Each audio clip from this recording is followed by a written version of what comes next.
ready? You ready? Are you ready? You need a tavern. Welcome to Tavern Stories. I'm Kitty the Wolf, your hostess in the show where we roll some dice, talk about the stories we enjoy, the stories we're a part of, and the stories that are a part of us. If you go to the show notes, you can see where to find us, or just go to the Linktree website at linktr.ee/Tavern Stories Podcast. Come find us live streaming as we record on Twitch, Grab a table in the Discord with some friends, listen to us on Audible, Spotify, Pocket Cast, and other podcast platforms, or just watch the polished version of the episode on YouTube. Whew. We have behind the scenes pics in Instagram. And if you're not a Patreon member, you'll see the news on when we're recording a new episode from Instagram. Subscribe everywhere so new eps show up in your feed. Season 1 ends in mid-December. And if you'd like to join us in the tavern during a live recording, you'll be able to see, let's see, here we go. There you go. During the live recording, you can grab a table in our Discord room. The front door to the tavern is through my Patreon to connect your membership to our Discord server. 2 levels of membership, Patron for $4 and Patron Plus for $8. The difference between the two is for the cost of a drink, you can be seen on the screen behind us during the show. And for the cost of a 2-person round, you can see the bonus material in the loft level of the tavern as well as participate in the Q&As. Also, Tavern Stories has a new sponsor, Volante Design. So, Volante Design makes streetwear for nerds who game, watch, and read stories. What I'm wearing is from their Assassin's Creed line, as you can see. Also, it comes with a hoodie. Here we go. Pretty cool. And I'm very excited because Volante even gave me an ad, some ad language to read. So, if you're looking for clothing that's tavern ready, look no further than Volante Design. Their high-quality handmade jackets bring main character energy into your everyday life.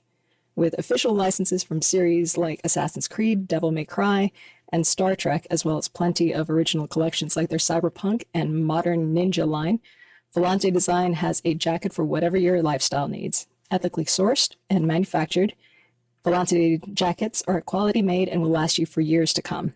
I can actually attest to that. So just go to volantedesign.us and use code TAVERN for 10% off your entire order. That's TAVERN, all caps, for 10% off. Volante Design, stay badass. And that's enough from me. So I love bringing on interesting guests and having conversations with people who've got storytelling background. So I would like to kick it over to you. And, oh yeah, that actually, yes, I totally forgot about that. So, this is a hot jacket. I feel like I've got to,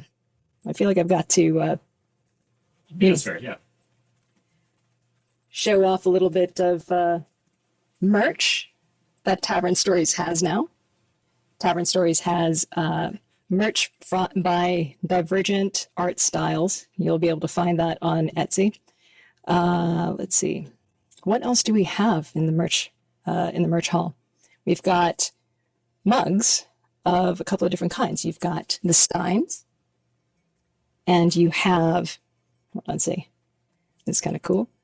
We got Steins, we've got shirts, and on one side of the Stein you'll have telling, and on the other side of the Stein you'll have listening to. So if you're a podcast listener, you can buy the one that says listening to. If you're a speaker, you can, or if you tell stories, you can get the one that says telling. The shirts also come with listening to on one side or telling on one side, and the logo on the other side. And in addition to that, we also have cool notebooks. They can come in lined or unlined, and they have the colored rubber strap or elastic strap on the front. What else? What do we have? Oh, we got decals. Stick them on things so that people know that you're listening. Probably my favorite thing is the Sherpa throw, which is, yeah, really, really comfortable. So please go to the Etsy shop, which is in the Linktree website. scroll down. The link is down there now, or you can go to Etsy and search for divergent art styles and have a look at not just my merch that's there, but a lot of other cool custom design stuff that Missy has also cooked up. So, over to you. So I'm Chris the Librarian, and I don't want to tell you too much. That just ruins this. So why would I make it easy for anybody? Yeah, let's just start with that. That's easy. Keep it mysterious. Yeah, sure. All right. Do you play still, or have you played in a while, or run your own games? I was a stand-in DM because our regular DM had another baby, and that upends one's life, of course. No worries there. Happens. It's many worries, but that's okay. That was about a year, almost 2 years ago. So I'm no longer the stand-in DM. Where am I? Oh, you're over there. Good Lord. And it's a mishmash of pre-builts, whatever I've managed to. How much can we curse? A lot, if you want A little to. out of my thinking ass, a little too long. And they keep coming back, so I'm doing something right. I could probably improve. Tabletop games, the occasional actual video game, although I'm absolutely terrible at those. Don't ask me to play an FPS. I will just bring everybody down. It's embarrassing. You're definitely more of a story-oriented person as opposed to first-person shooter, or Turn-based. Let me think. Turn-based, Don't gotcha. rely on reflexes. For me, they're useless. It's embarrassing. But yeah, that's me. Well, excellent. We have probably some new listeners who don't know what the setup is, so we're just going to go through this very quickly. We have 2 dice that are going to be rolled, and one die is going to represent all the. Where am I here? Oh, here we go. Actually, I'll do this. One die is going to be stories, and the other die is going to be topics. Chris and I have come up with a few topics that we would like to talk about and a few stories that we're obsessed with and can bring any conversation back to referring to one of these stories. So what we're going to do is roll the 2 dice, and whatever story and topic come up, the topic that gets talked about is unpacked first, and then we work collaboratively to drop a reference or a quote or a theme from the story to be able to close the topic, and then we'll be able to move on to the next roll. So let's have a look at what kind of topics we have. Yes. So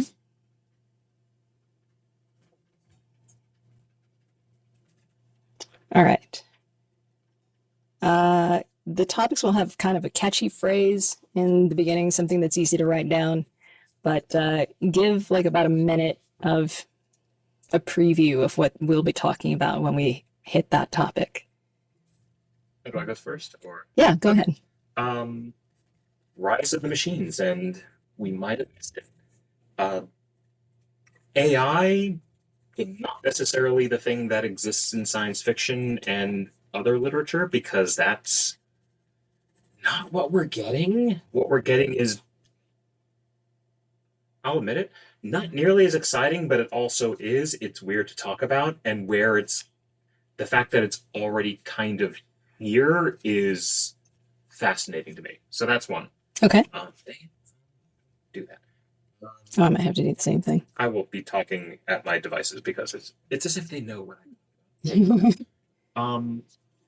where stories go. I am a librarian, so I am biased, and kind of just a general thing. This is maybe just a pet peeve of librarians, and specifically archivists, museums. Where stuff is, you'll hear occasionally a news story like, oh, this thing discovered in blah, blah, blah, and this wonderful new discovery. There's a librarian somewhere who's just grinding their teeth because they know full well, no, that's not what happened. It was already discovered. We had it. There's a reason for that. I must you. Sorry. Popular media is full of that. So there's that. And the love-hate relationship I have with cardio.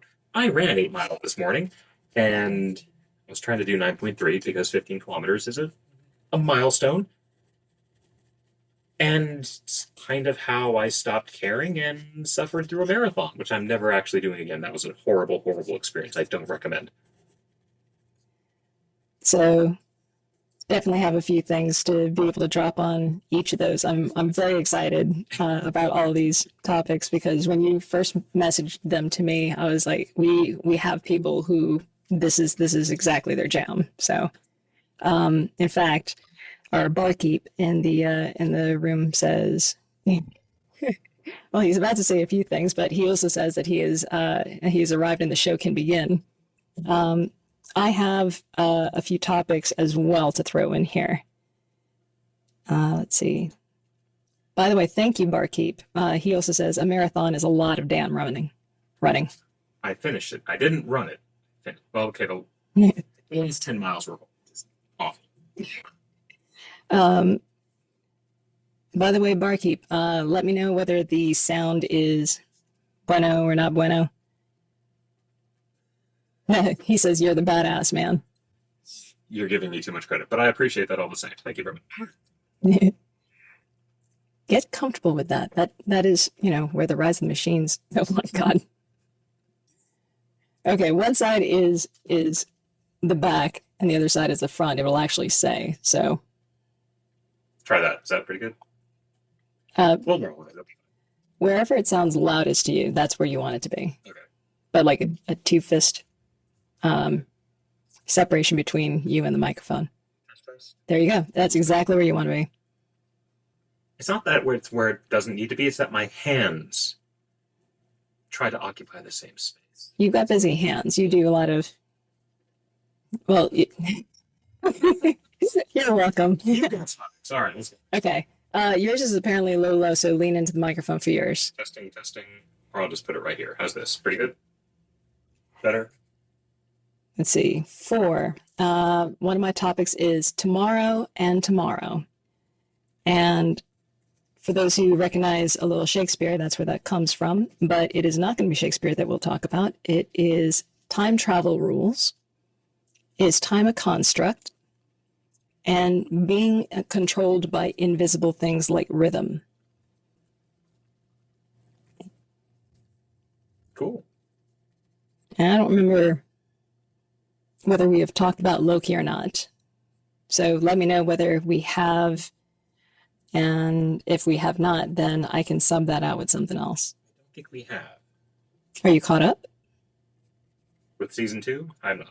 Okay, then I will eschew ruining things. Are you caught up on season 1? Yeah. Okay. Then let's see, tomorrow and tomorrow. And the next one is called A Quest Called Tribe. For those that know the band A Tribe Called Quest, yes, it is a play on that. But what A Quest Called Tribe is going to be about is looking for chosen family and what belonging motivates you to do.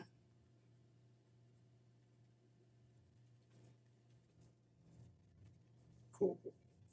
And then the last one is getting it from all sides.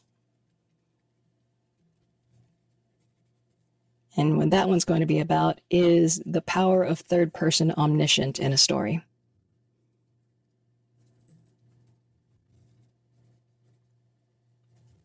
It's fun to be the narrator. Yeah. Like, when you are the one that's crafting the story, you know when to drop your foreshadowing, you know when to drop your red herrings, but you also know how to construct what the audience sees of each character. The narrator can be a bit of a bastard. It's true. It's true. I'm not going to name too many narrators that are unable to stay outside of our shit list. The unreliable narrator is a fun trope. What do you mean by that? Oh, what is it? There's I've not seen it or read it, but Bridgerton, the narrator for what is it, the first season or 2, ends up becoming a character in the show which kind of takes away a little bit of the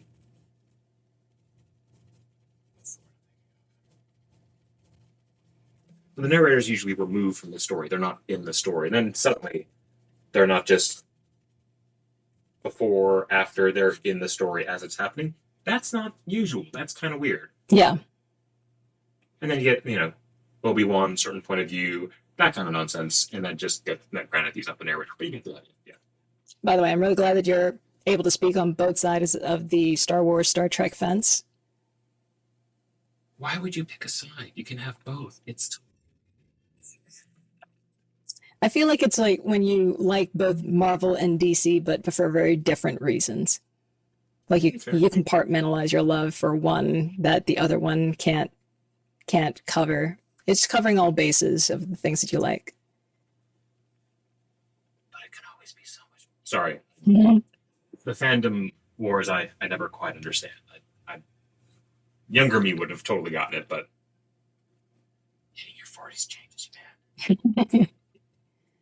All right, so let's move on to stories. So what stories do we have and that we're going to talk about? So this one is specific because I had to be, but just because I'm a big dork. Okay. The Warhammer 40,000 universe, because it's just bonkers. Specifically, if you've seen it, the Astartes series, which is just one of the few pieces, and it's entirely fan-made. It wasn't sponsored or approved of by the actual parent company. It's one of the best pieces that involves that universe, and there's barely any dialogue. It's well-paced, it's well-framed, it's fantastic. The effects are great.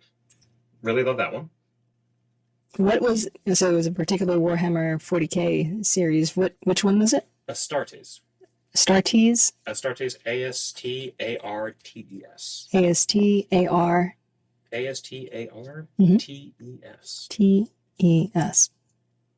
If you're watching this in the future, press pause, go find it, watch it, then come back. Definitely come back. You got to come back. It's a rule. This is a rule. The Venture Brothers. The Venture Brothers. The Venture Brothers. What is that? It is a series of how many seasons did it go through? 6 or 7? It's a cartoon series that was on Cartoon Network, and it was part of like their Adult Swim series, so the stuff later at night. Yeah. Take Johnny Quest. Okay. For those of you out in the world who don't know what Johnny Quest is, very 60s and 70s themed futurist, but looking back, it's kind of cringe. Okay. A little bit weak, a little bit kind of like Scooby-Doo and sci-fi. It was very weird. But catapult that forward to, let's say, late 90s, 2000, 2010s, full of culture, pop culture references, weird twists on superheroes, supervillains. It gets wild. And the best thing about it is probably Patrick Warburton voicing a character called Brock Sampson. Okay. Who is like the bodyguard muscle of like the classic Johnny Quest universe. Okay. But just foul mouth, has a mullet, kills people left, right, and center. It's wild. Okay. Yeah. I feel like you're going to take lead on this one, but I'll do the best that I can. I've got a little Johnny Quest under my belt, but it's been a while. They actually have characters from that show, like Moonlight, like what's the name of the bodyguard from Johnny Quest? Shoot, you got me on that one. No, I honestly don't know. I'm asking. He shows up in this show in like season 1 or season 2 and dies on a mission, and like his body gets dragged by his parachute after falling out of a plane, and like kids start pooping with a stick. Oh God. Yeah, it's that level of that kind of dark, that kind of real, dark, absurdist humor from start to finish. I'm here for this. I'm gonna get you the DVDs because I own them. Okay, excellent. Ooh, that's an E at the end of venture. All right, Warhammer 40K, Astartes. Yes. Go ahead. So I have And after the Venture Brothers, go ahead. I have no mouth and I must scream. I have no mouth, and I must scream. Yes.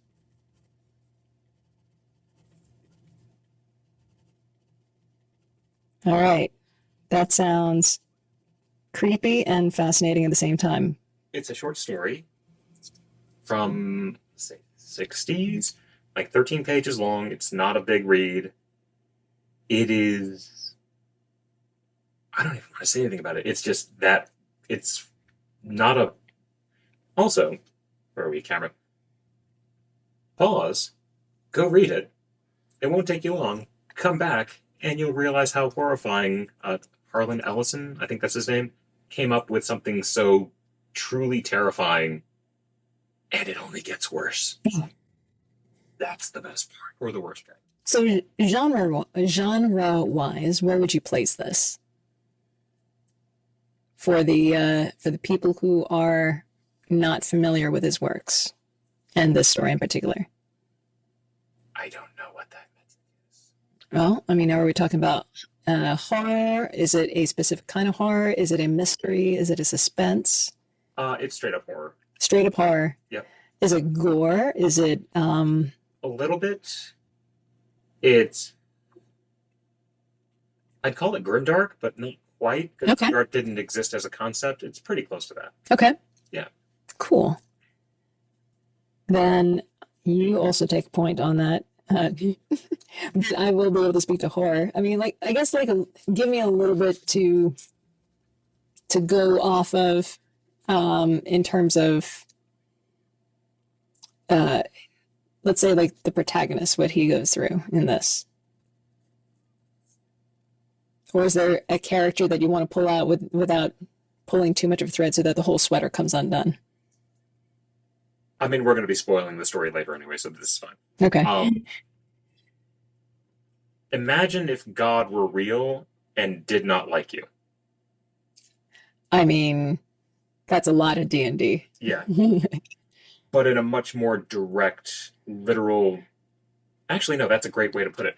Imagine a god of D&D, but there wasn't like a pantheon. There was just the one, controlled every aspect of your life, and actively did not like you. And said, fuck this guy. We're going to throw everything And mysterious, paranormal, Oh, no. natural against him. it's so much more base and brutal. It's Okay. yeah. We'll get them. Excellent. And the last one I got is pretty straightforward. Lower Decks and Strange New Worlds. Sweet. It's- So excited. So big ass compliment about hearing about Strange New Worlds from here and then going and diving headfirst into it. It's entirely your. I take this. I'll take this. Lower Decks. How far in are you? I think I'm all caught up as of today. Excellent. So in the future, no, I'm not.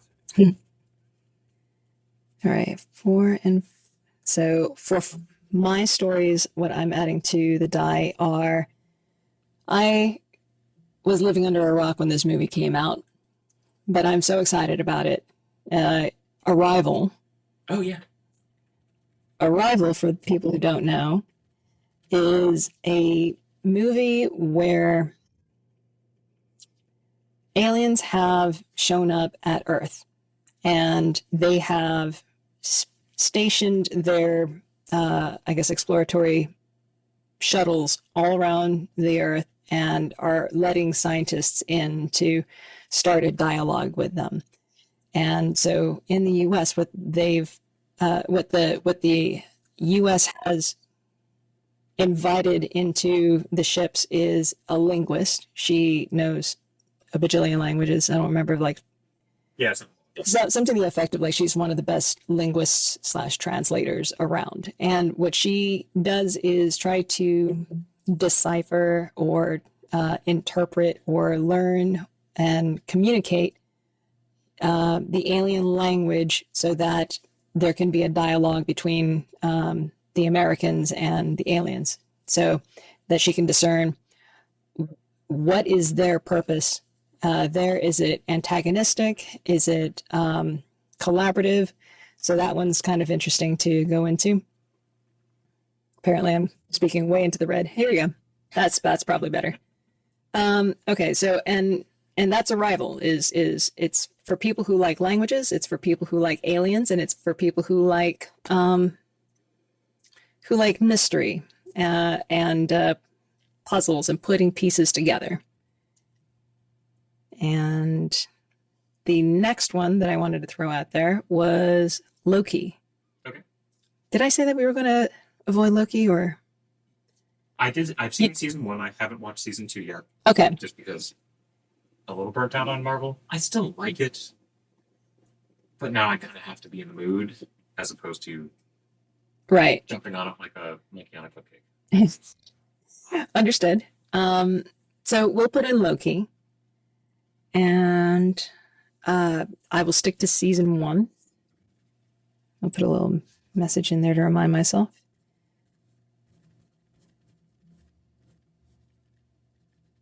And that's 6 sides. So we got enough topics, enough stories for 6-sided dice.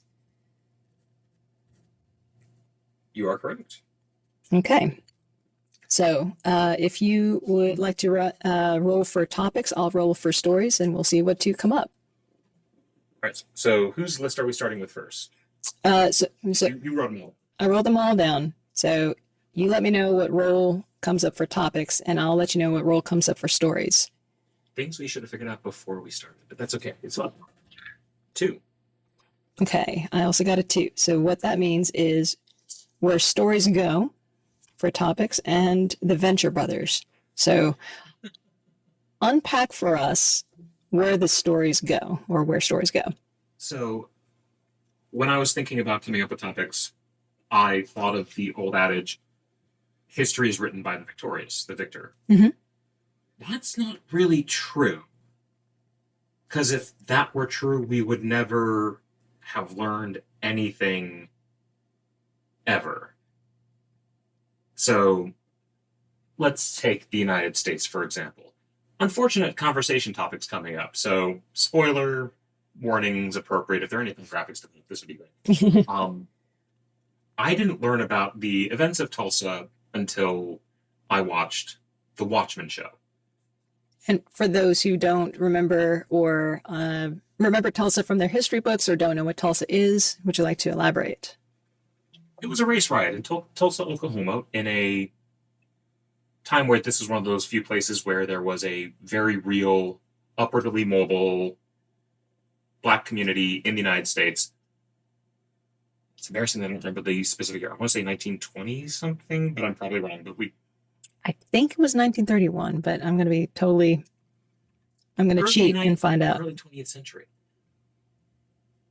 In this race riot, it wasn't just a bunch of angry white folks. The United States Army took part, and not in the good way.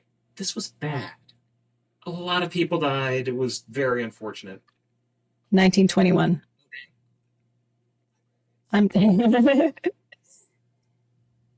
But, like, we wrote this down. There were archives. Newspapers didn't really talk about it, but some of them did. Stories were written. They were put into libraries. Stories were told orally, but ultimately, that's not enough. There needs to be evidence. Otherwise, these stories truly go away. Everything good? Yep, keep going. By the way, Barkeep says he's right there on the Marvel stuff, and that truly hurts to admit. It's like you've had too many slices of cake. You don't eat the whole cake. Eating a whole cake is just, you don't brag about it. Eating a whole pizza, We almost did that. Yeah. Eating a whole Confirmed. It's a Jim Gaffigan bit. This is not me. I do this. Anyway. So when you think about stories, libraries review their collections, sometimes stuff gets removed. But unless we have to remove something, we generally keep it. Like, we'll hold on to it. Like a print monograph. This stuff can last for centuries. As much as I love the digital format, I love the internet. It's great. Ignoring cover. Oh, sorry, Librarian. This stuff can persist way, way, way, way, way beyond what we imagine. And ultimately, someone can rediscover it. Like, there are ship logs down in Norfolk at little museums that have not really been looked at, but they've been preserved, they've been kept away from the UV light. That stuff's still there. And ultimately, if you can handle that stuff, it's really, really cool, it's really fun, it's interesting. And then you get the opportunity to see that information come alive again. And that's really, really weird because we don't talk about that kind of stuff very often. And deep down, like, this is a thing that people don't know about anymore. Like, at one point, they kind of knew. Because they could go to, like, their local archives, which would be the public library in their town. People don't really do that anymore. Or they don't do it in the same way. It's just a very different dynamic in how we handle information. Is my sound good? I just turned you up. Okay. Are people pretty good? I'll have him give us a thumbs up in a bit. Okay. Continue. But how we then discover that's the question. How do you get back to the things that have been kept? And that's the bigger challenge, especially when books as a format, they're not dead, No. but it's not like the allure of this. Well, I'll turn around because I'm going to say something exact. The allure of this is not what it once was, even though if I have a choice between something physical versus immaterial, if I want it for the sake of just looking at it for 10 seconds, I don't care. But if I wanted to, like, have it for more than 5 minutes, give it to me. I want it. So the interaction between sources when you're a librarian versus when you're a student or just a regular consumer walking into a library, that's a very different relationship with the sourcing, and being able to meld the hard copy collection with the digital copy collection also has to take into account the behavior that the consumers have with both of these. But both can get lost, both can get corrupted. There could be a deficit of information on one side or the other.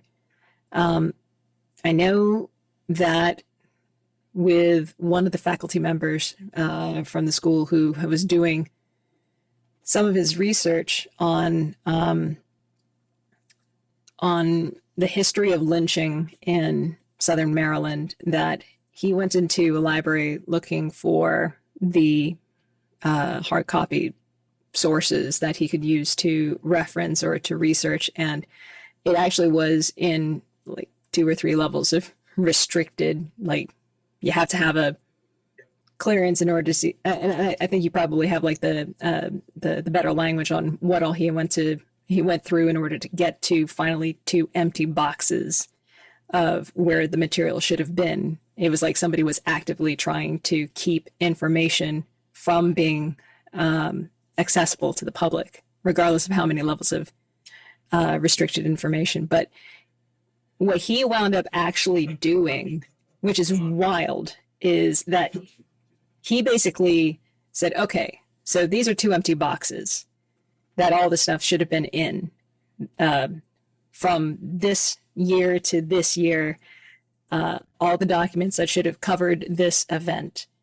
I'm going to go find other ways to cover that time span and look for information. And he went through insurance documents. He went through tax documents. He went through where did people live, genealogy. He really went gumshoe detective on all this, and wound up publishing a book that was full of information, including an investigation that the Pinkertons had done via basically a secret operative that they had sent down to Southern Maryland to embed himself in that community to find out information about a lynching that had happened in 1931. Mm-hmm.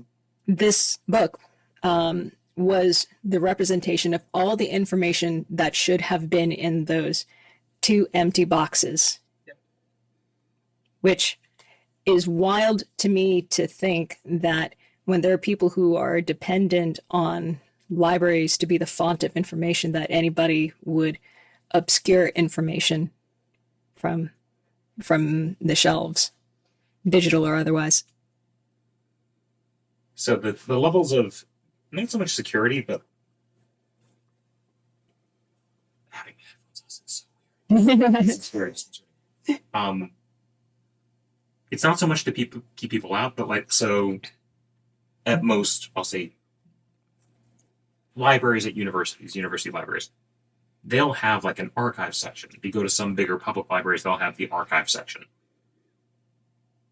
You kind of have to make an appointment and ask exactly what you want. So I'm guessing that's what your faculty did. They give them the white gloves. Here's your pencil. Here's your paper. No, you can't bring in your phone. No, you can't bring any pens. They don't just let anybody in like, okay, who are you? Why do you really want to come in there? If you just say, oh, I'm just me off the street, they might say no. Oh, I'm a faculty member at a university, or I'm a student at so-and-so college. Yeah, sure, come on in. No big deal. Yeah. Depending on what they asked for, they might have been some of the first people to actually request that banker's box of material. Okay. Box of material. Yeah. Potentially for decades. Depending on how much material they have, they could just have rows and rows and rows. If you've That one. if you've seen the ending of Indiana Jones, I was just thinking about this. Yeah. we're not following the rules for the media, but that's okay. That's not entirely wrong. And like, we think of the Library of Congress. If you have a chance to go to the Library of Congress, I highly recommend. Very beautiful place. The vast majority of their stuff isn't there. They have storage sites where they actually like keep all of their stuff. The National Library of Britain, whatever it's actually called, huge, one of the biggest library collections in the world.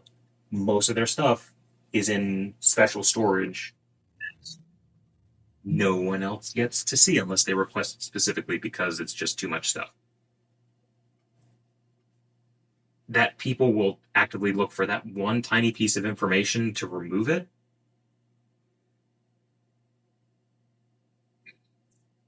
Sorry. Sorry. Continue. Plug for a little form of behavior because I'm trying to be better. Anyway, it had to be personal or something that they really deeply didn't want anybody to see, and that the librarians, they pronouns are fine. If they didn't know about it, or one person who worked there just quietly removed things. I'm not saying I stole the anarchist cookbook from a library once. I mean, Just some light reading. and it seems like something that the author would have wanted. Like that's hard to know. Like, I'll say this much: I used to work in circulation once in the library. If someone put up a book and put it somewhere else in the library, it could take us 2 years to find. Yeah. Because if you don't know exactly where it is, we go through it one book at a time. One of the most mind-numbing things you can do. Lots of patience, lots of detail-orientedness. Music and headphones. So, bringing it back to the Venture Brothers. Yes. So the Venture Brothers, trying to combine these, and this is not easy. This was the very Johnny Quest type of thing. So, like, very detective-oriented, mystery solving. So it took a turn. So like the first few episodes, a good chunk of like the first season, it does kind of the adventure of the week kind of episodic theme, but there's some broader arcs that actually try to do that. It's these two brothers, Hank and Dean, and in the beginning of the whole series, they're kind of a pair of idiots. I mean, they remain a pair of idiots throughout the entire series, but they grow a little bit over time. There's their father, Dr. Venture, who in turn, when he was a kid, he was a boy adventurer, like Johnny Quest. Mm-hmm. And his dad was also Dr. Venture. There's Brock Sampson, who's the muscle, who's kind of a secret agent thing, kind of. And then there's the Mighty Monarch, who is a supervillain, constantly trying to arch Dr. Venture. And throughout this entire show, the mythos in this world gets deeper and more bizarre. They reference the old Johnny Quest show. They reference Scooby-Doo. They reference G.I. Joe. They go all over the place. And at a certain point, like, they start connecting the old world of, like, the Johnny Quest kind of stuff to the present day, and there's a little bit of generational trauma. Mm-hmm. Yep. And spoiler warnings. At the end of the first season, the Venture brothers die. Oh, wow. Good to know. Not that much of a spoiler, because there's like 6 or 7 seasons of this thing. They're clones. Oh. And the bit in, like, the very beginning of the second season, I think it's the second season, they have died so many times. And, like, there's this montage of these 2 kids, teenagers, just dying over and over and over and over and over. And it's just the most hilarious thing I've ever seen. There's a whole bit about, like, What? taking the spirit and soul of Hitler and making a baby for it. Like, it's just all over the place. It is bonkers.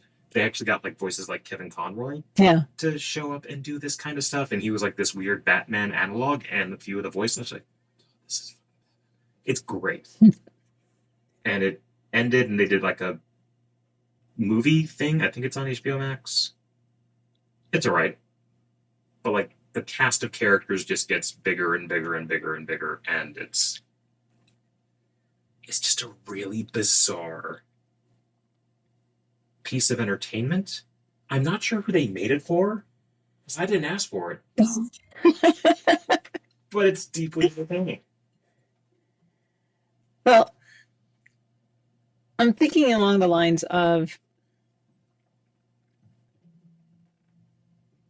and I'm stretching, trying to talk about where stories go and tying it back to the Venture Brothers. We can reroll. I think we might have to, if this is. Do you have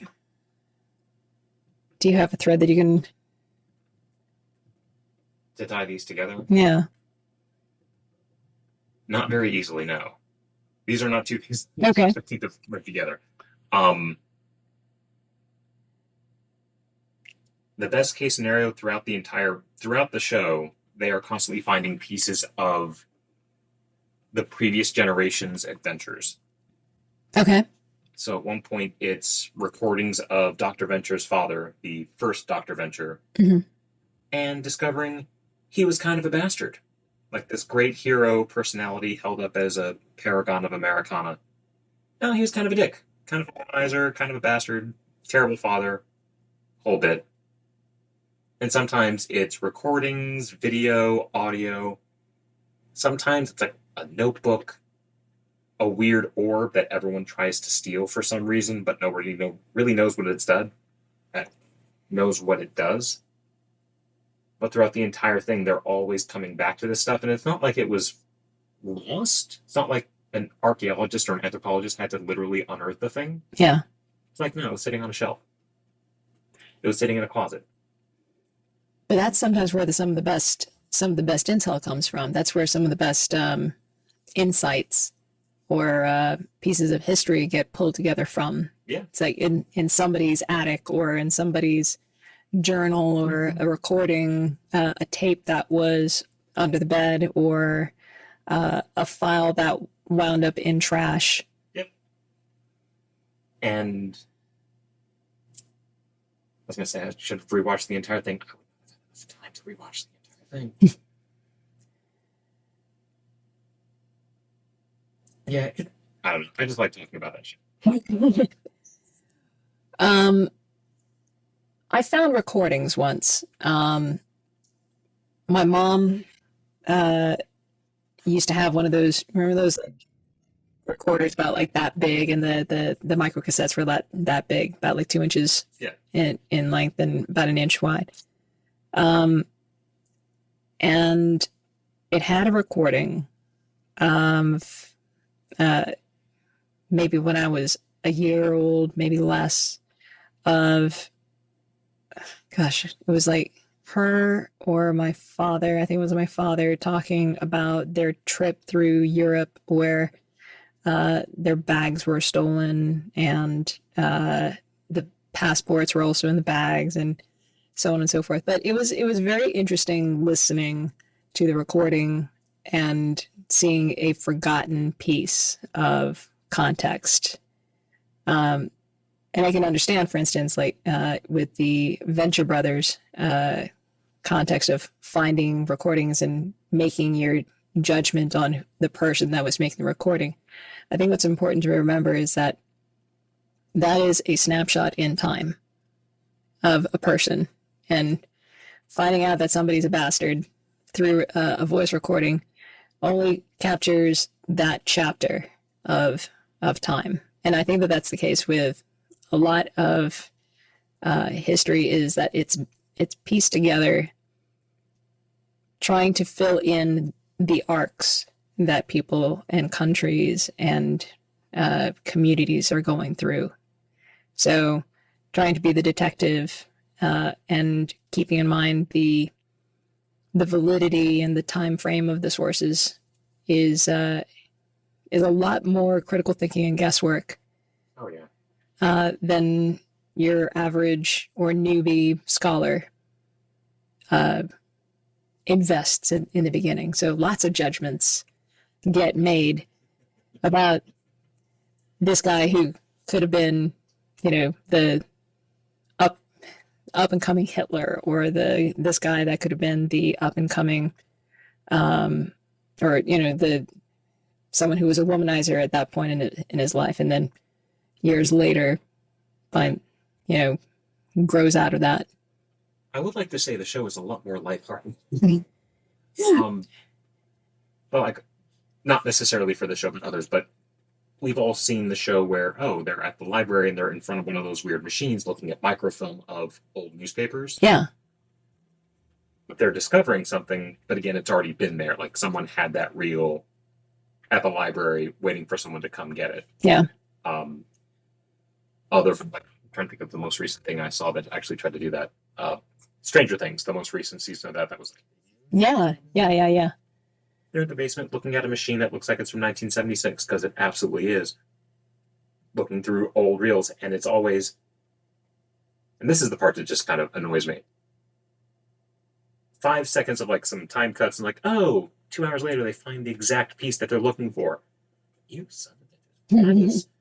Week of someone's life sitting in this hard, dingy, smelly room with this weird machine that's very loud, very bright, gets really hot. And then they find the thing. It's just so frustrating to see. But it's there. And it's always been there. And while, some of the banker boxes will, like, where did the thing go?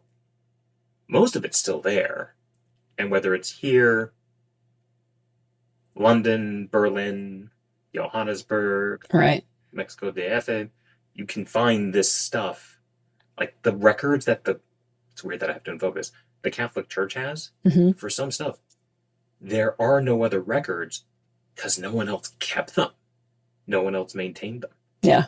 And sometimes just like, this person was born, this person got married, this person died, but hey, name, date. Like,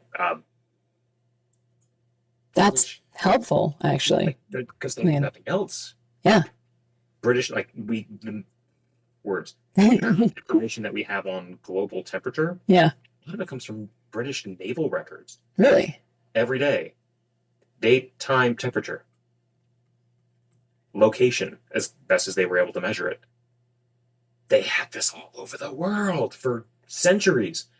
It's weird to say thank you, Britain, for too many things, but this is one of those things that body of, information was there. They combined it, and it turned into early data sets for climate modeling. So, yeah, we know.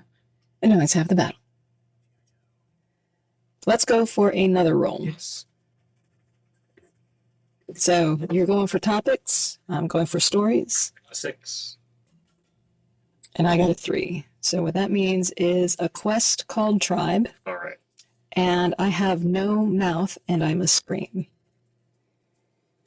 This is going to be weird. This is going to be interesting. Okay, a quest called Tribe. Yes. When I was thinking about this one, I was thinking to the effect of when you are born into a family, and I apologize to people who don't know what family they were born into. So I'm not going to say this is hashtag everybody. This is not. But the ones who have what I call a starter kit family, the ones that this is their biological family. This is who they're born and raised with. The people in that family may not always be someone that they would associate themselves with if they ran into each other in a tavern and started a conversation and decided compatible, not compatible as a person to talk with. Leave romantic whatever's, to one side. Like, if you can get along with them at the table, then, there's commonality, there's a compatibility, a chemistry as a companion. But a lot of starter kit families don't meld that way. So there is something that I know a lot of people call the chosen family, where that set of people that you belong to at this point in your life, that you've surrounded yourself with, and you're like, this person is much more calibrated to me.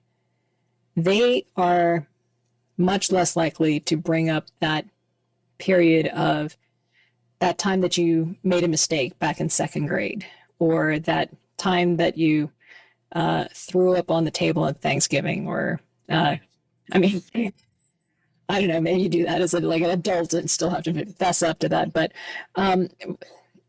they're not as they don't see you in the context of all that record that you tried to shed, or that you're further away from, that your parents are more likely to remember, or that your siblings, if you have any, are more likely to bring up all the time.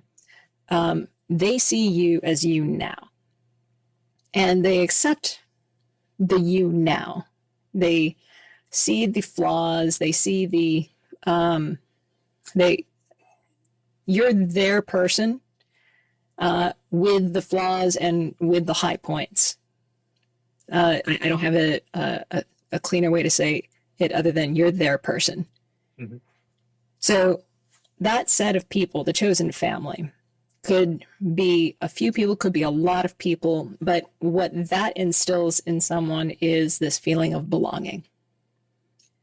And it is a really powerful feeling.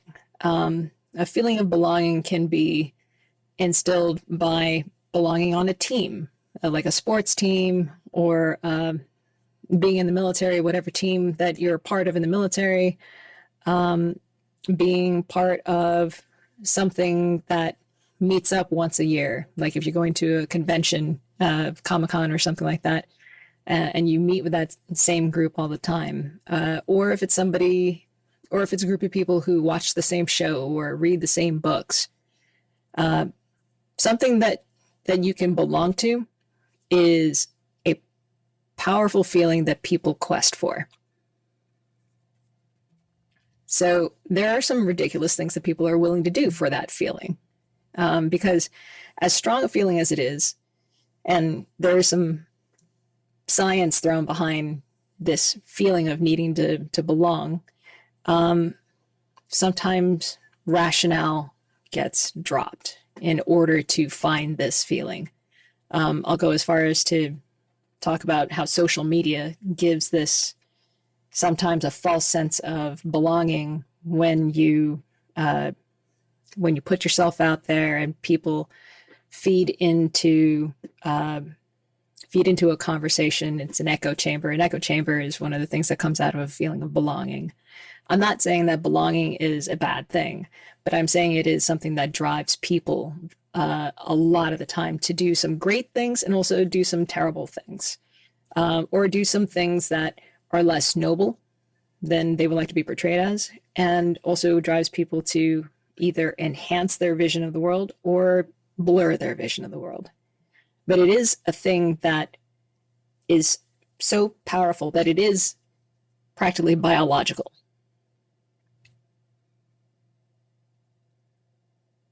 Quest called Tribe, and what was the other one? A quest called Tribe. The story is I have no mouth. Yes, okay. Yeah. So I can make this work. Okay. Spoilers for I Have No Mouth. So, far future, there is no date. There are only 5 people left in the world. Okay. Their names escape me. There's Benny, there's Nessa. I read this again last night, and the names are already gone. Anyway, there's 5 people left. And there's an omnipresent AI that runs the world, that is the world. Not just runs the world, like, the story goes into kind of describing it. This is a very Cold War era view of the world that this story comes from. Mhm. It even describes it as, oh, the Yanks made a machine. The Soviets made a machine. The Chinese made a machine. Dug deep into the world, and the machines became one machine. And it became AM. It became a variety of different acronyms, and it just became AM as the name of the machine. Killed everybody, except for these 5 people. This machine can keep everyone alive. Functionally immortal. Not actually immortal, but functionally immortal. And has been playing with these humans for almost a century. Okay. Giving them impossible tasks. Dangling a carrot, then taking it away. Emotionally and physically torturing these people over and over and over and over and over. They have created a dysfunctional found family. Okay. Yeah. Maybe not by choice, because there's literally no one else left in the world, but they're all there, and they get along in their own way. Not perfect. It may be a better analogy for the family that you might have been born into. The way out of that entire horrible thing, like, the way it describes it is not eating for a month, but this machine doesn't even actually talk to anybody. It's like, oh, it'll give us maggot-ridden pork. It'll give us fetid water to drink. You won't ever die. You'll feel pain at every step and every gulp and every bite. Oh God. Yeah, Great. Yeah. And Sign me up. it seemed like actually there were another section of it where the machine punished each person in its own special way. One person, I think the character might be Benny, academic, highbrow, turned this person into something almost akin to an ape.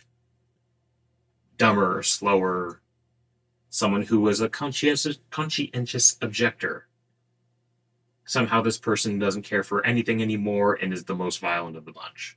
Like, little twists like that, like slowly bending someone into the thing that they most hated. And yet they still get along, or for the most part they get along, because they may not have any choice. And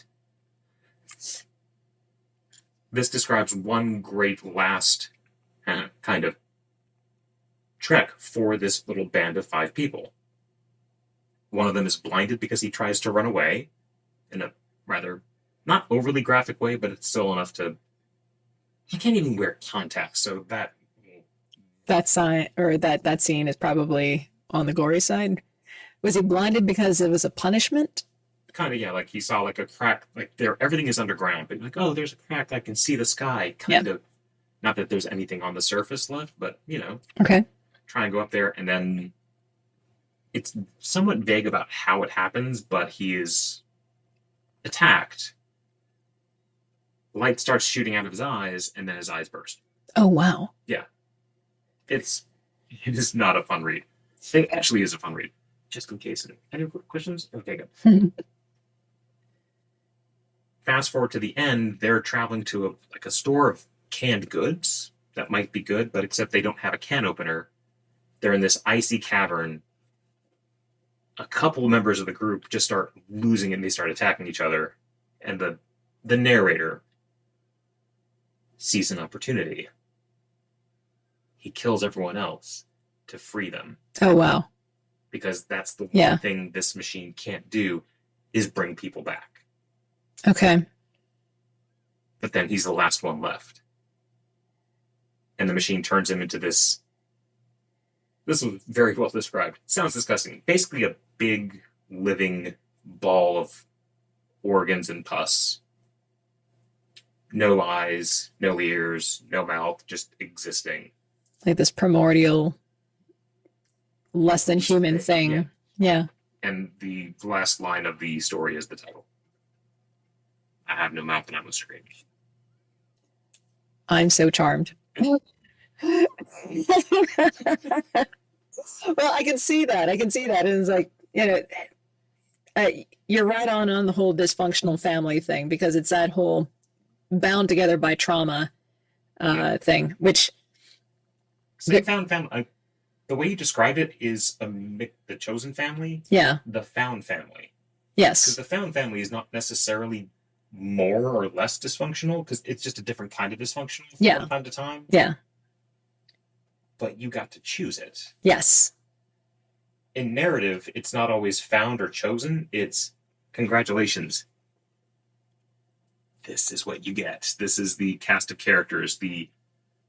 What did everyone at the table bring to the game? Right. Sometimes like, what do you mean you have to be a street rat with dead parents? Are you Batman? So Yeah. Check it out. It's like for me, it's like Guardians of the Galaxy. Whenever I think about like a group of people who have different complementary skills and are broken in their own ways, but in spite of their shortcomings, they muscle through, complete an objective together. They overcome a challenge. They overcome a challenge, and it's an enriching experience for all of them to be able to go through this. That honestly is, I think of better. There are a lot of examples of chosen family where every piece is a broken piece, but they fit together perfectly. Yeah.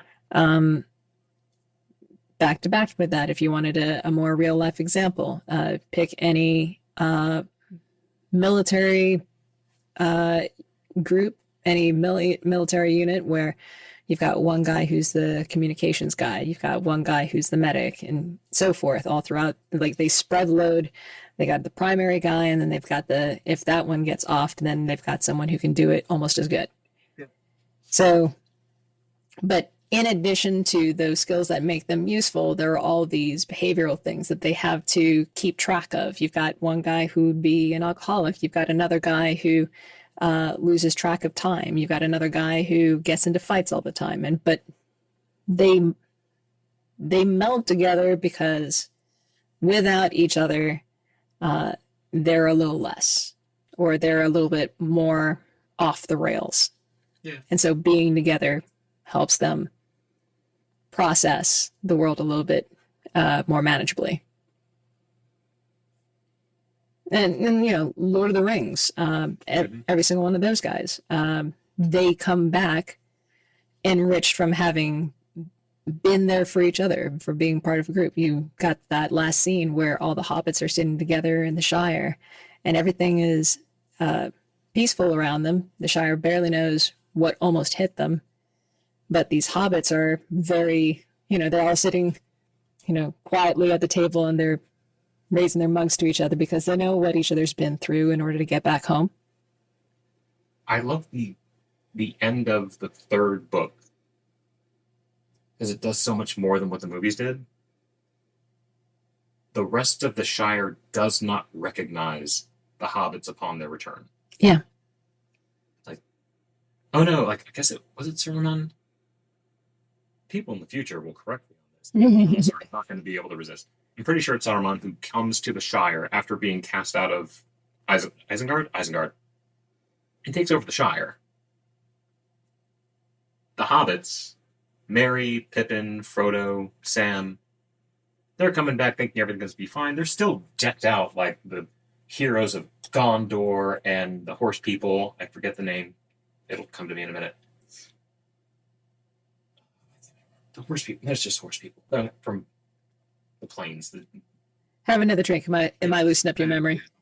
Anyway, they have found that they knew each other before. Now they share some kind of, they've gone through a traumatic experience. They have shared trauma, Mhm. but they also know how to kick some ass, and they roll in and kick some butt and defeat Saruman again.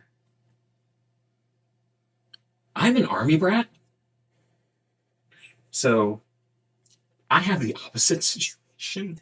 I moved every 2 or 3 years. All right, tell me. So from, let's see, born in Maryland, down to Texas, back to Maryland, back to Texas, Oh my God. out to Hawaii. That was fun. White hair, Japanese tourists love me. Then to this area, then to Pennsylvania, and then back here. By that point, I was a full-grown adult, going to college, working. I didn't have the even close to traditional upbringing, good education. I've got 3 brothers. They're fantastic. We have a good relationship. My parents, they're pretty fun. Although, speaking of the library thing, Mhm. my dad was kind of a geek when he was younger. He's kind of grown out of it. He's old, but that's fine. He's still good. He had one of those early VHS recorders. Oh wow. Yeah. Like he had those, but he also had the one that was like in a side bag Right. with a little thing. We get to look back and see videos of us bouncing around. He was an officer, but we were enlisted housing behind Tripler Hospital. Us bouncing over the couch, and my parents going, "Oh, we forgot we let you guys do that." Mhm. So fun seeing the record. Yeah. I didn't get to have a found family because I had to really get along with my family because there was no other option. I see. Yeah. And I guess Army brats either go in one of 2 ways. And there's Navy brats, there's Air Force brats, there's so many flavors. You either get along with your family really, really well, and you don't necessarily make friends that quickly, or you make friends with everybody because Mhm. you never know when you're going to lose that. Yeah, you never know when you're going to lose them. Yeah. You might be moving in a year Yeah. until you get your orders. And then that just kept happening. I was like, oh, I've been here for a few years. Oh, let's move again. So I bounced around Northern Virginia 3 or 4 times. Then I met my wife, who's like been in the same town aside from going to college. Oh wow. It's just weird to move to involved with. It's like, oh, blah, blah, blah, blah, so and so. I'm like, how long did you last week talk with him? Oh, like a decade ago. I'm like, how do you know? We went to kindergarten together. What is that even like? Yeah, I feel that in a very strong way. Like there are places where, let's see if I can adjust this to make it better. Okay, so there are places in the States where people have never made it out of their town, and being able to come back to it and sort of feel like nothing has changed, that's something that will never happen to me. That is something that, I mean, I'm sure it's very comfortable for some people to come back to a hometown where just everything is right where they left it, relationship and evolution wise. But I grew up in a country that was fast developing. My hometown is Jakarta, Indonesia, and Yeah, that place is big. it's so different now than it was 2, 3, 4 decades ago. And here's the thing is that I can take my husband back to Jakarta to see where I grew up, but it is not the place that I will recognize when I go back there. So, because up until the late 90s, it was a decade behind the rest of the world in terms of when movies would come out, when music became fads. So like everything that was hot here in the States in the 70s was hot in Indonesia in the 80s. And so the things that I was familiar with as a fad in my 80s was already past its prime here in the States. But I can still talk to people like my husband's 8 years older than me, and I can talk with him about uh, songs and movies that, as if, I was living in the 70s. That stopped in the late 90s when uh, movies started coming out at the same time here as they did in Indonesia. And they also caught up in terms of music. The internet happened, and in 1998, we were more or less mostly caught up in sync with each other. But from that point on, all the landscape has changed because it was so fast developing past that. Like, Garuda was the pool hall that I used to go shoot pool at when I was in high school. That's not there anymore. That and a whole bunch of other landmarks are not there anymore. The neighborhoods that I grew up in, I've been back to them for a couple of visits, and they look very different. And so to come back to a place that has evolved beyond, while that makes a familiar place feel foreign to me, the people that I grew up there with are my only landmarks that I have left of my childhood to be able to come back to. So anytime that there's a high school reunion, those are the people that are my landmarks.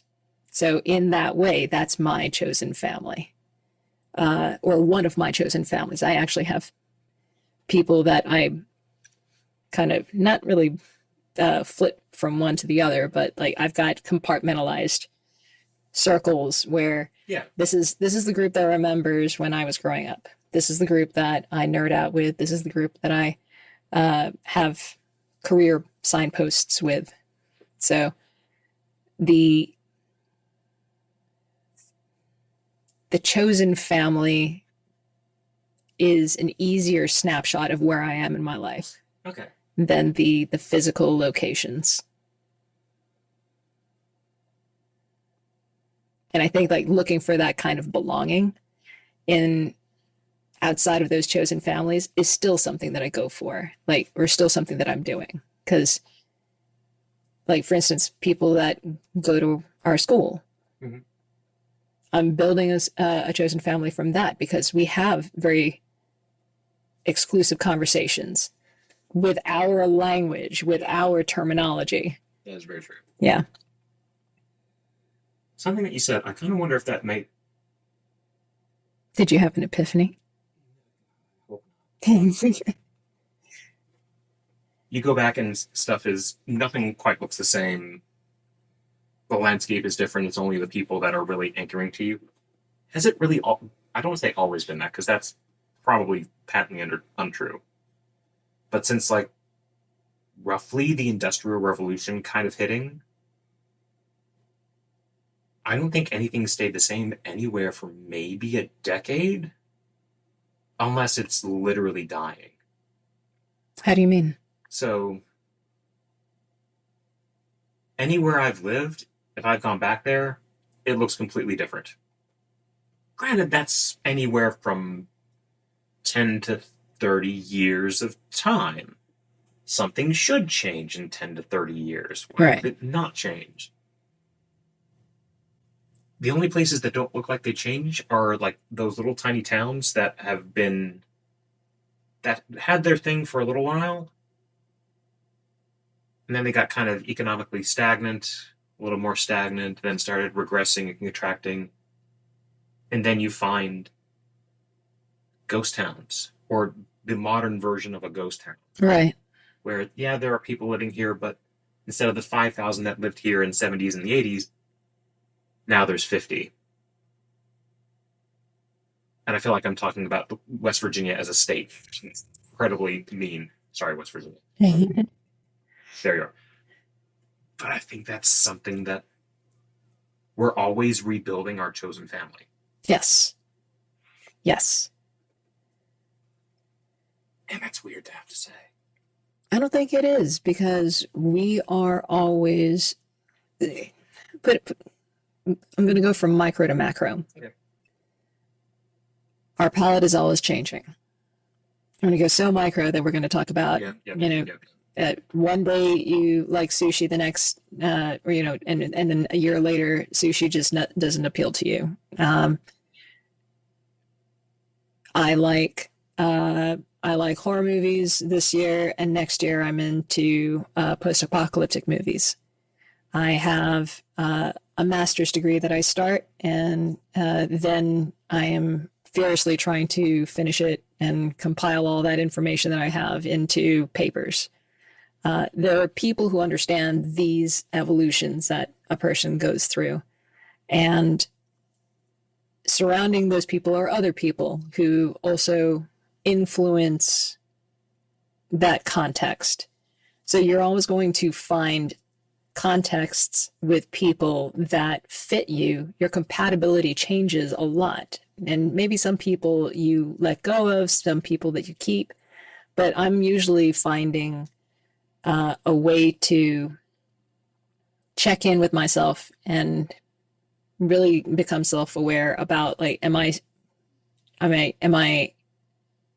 some of these relationships because they've just always been there, and the history is what keeps us together, or is it that we really have parallel similarities as much as we've changed, or maybe we're just able to communicate regardless of how much we're changing. We might be on parallel roads, one going off to the right, and then maybe that other road is still also going off to the right while mine is going off to the right. So it's but this is for individuals. Now, if we talk about groups, if we talk about communities, if we talk about whole countries, you're finding all of these divergences in the road where these palettes are changing, where these social groups are evolving, where these mindsets are being influenced by new things all the time. And there's always the question of what is relevant now to keep, and what is slowing me down, or what is part of history, but I don't need to be anchored by history. You've just described the leading process of a library. Woohoo! We brought it back. Nice. Going through, actually, we're actually starting to do that at my university library. I've been doing it for about 25 years. We have books on Word 95. The Word 95? Like, what? So Microsoft Word. Oh, on Word 95. Oh. Yeah. Yeah. Like, that was just good. This is right now. That's fine. Don't look at me. I'm hideous. No, this is better that way. No, like, the removing of material that is clearly no longer serving a purpose, that's not serving the intended need of the community. I mean, at our university, at certain points in various buildings, you could find ashtrays because everything at that university was built, and it's not an old university. As students, you could smoke in class. Oh my gosh, that's right. That far back. Yep, that far. Really, it wasn't that far ago. Yes, it was. I mean, there was a time that we could smoke on planes too, so. That's true. And that was both far back and not that far back. In my lifetime, that has changed. Yeah. Okay. New roll. New roll. Actually, before we do that, stand by. Yes. I would like to do a quick shout out. So, once again, we have a lot of merch by Divergent Art Styles. Check out the Etsy page. Go to Etsy and search Divergent Art Styles, all one word, and you'll be able to see all the Tavern Stories related stuff. But there's also other merch that is not Tavern Stories related that's there. And the reason for that is Divergent Art Styles is run by a lovely lady who is there for your advertising needs. If you want to come up with jackets or mugs or Sherpa throws. That was a very warm.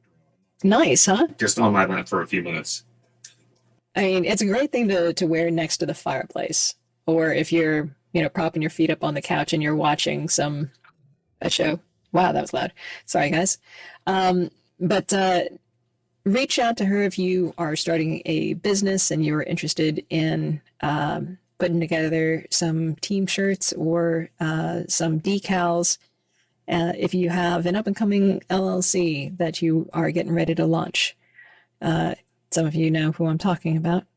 And you would be able to just contact the seller and see what kind of business that you can start up. As you can see, she's worked really well with me. So don't just hit up Divergent Art Styles for my cool mugs and shirts and my great Sherpa and notebooks and my decals and soon possibly sweatshirts and soon also in December possibly some Christmassy merch, for instance calendars. Oh, yeah, absolutely. Yeah. Reach out to her because of the possibility that you might be able to get something customized just for you.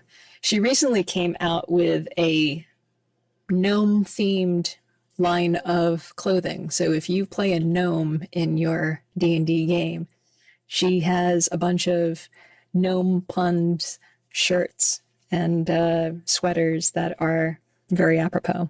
You just took me back to the 1980s and David the Gnome, and if you've watched that, have you heard of that before? No clue. How about it? In the future, if anyone has heard of that, scrub it from your mind. It was a very strange thing.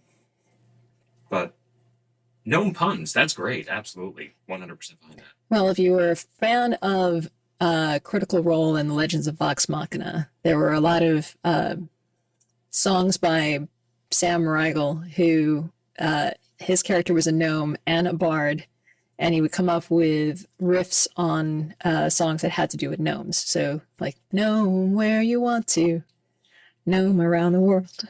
I forgot about that. So, or wherever I may gnome. Yeah, you're welcome. Take some psychic damage. So yes, Divergent Art Styles, hit the Etsy page. It's down in the link tree. And have fun taking a look at the merch and ordering. Let's go for another roll. I already rolled 2. What you at? 6. I think I did 6 before. Yes, you did. Try different 6. Damn you. I'm not playing 40k right now. Stop giving me 6s. 5. 5. Oh joy. All right. So 5 from you is Getting It From All Sides. 5 from me, Stories, is Arrival. Okay, let's see. Getting It From All Sides. That was yours. The power of the third person omniscience? Yes. Yes, that's right. Oh, this works for this movie. I think it works. It does. Yes. We're on the same page. I'm very excited about this. Okay, so Getting It From All Sides. When I was thinking about this, I was actually largely thinking about how many times we've seen characters from very complex stories, for instance, Game of Thrones, where you are seeing everybody's side, and it's a lot harder to vilify somebody if you know more about their context. Or vilify all of them, because they were all pretty terrible. They are all pretty terrible. But it changes the terrible that they are. It actually kind of... Given the nature of our program that we both, well, I finished and you are currently in, that's actually not a bad thing. It does. Well, so here's the thing, is that, like, the more information that you have about someone, you can't unhear that or unsee that. Now it's like, you can't do the jury will strike that from the record. They'll try, or the judge will instruct them to forget the thing, even though they won't. There are relationships where you can selectively remember things, but if you are a watcher of a show or a reader of a book or book series, then the difficulty there is that if you were given a lot of information about an individual, third person omniscient about a character or a scene or in a book is different from first person. Obviously, first person, you get a lot of inner monologue, but you're getting a lot more context from third person omniscient. It gives you more awareness in a 360 degree kind of way, because you're getting things that the first person point of view is not picking up on. Things like what's being heard from the other side of the room. Or there's a bomb under the table, but the characters don't know. But the framing of the scene, whether in text or visual, the camera pans up from a little ticking time bomb, complete with alarm clock and wires, looking like something that Dirk Dastardly would put on a train. And there's our hero and heroine Yes. just having scrambled eggs. Yes. Yeah. So it allows for things like irony. It allows for things like foreshadowing and for suspense and for tragedy. Tragedy in particular, when you're seeing what the individual is seeing and going through and what their mindset is. And you can almost see that train wreck getting ready to happen in slow motion. You absolutely can. Yes. Yeah. 100%. Yeah. So for me, therein lies a really great tool in storytelling to be able to, one, make it more difficult to decide as an audience member or a readership or a watcher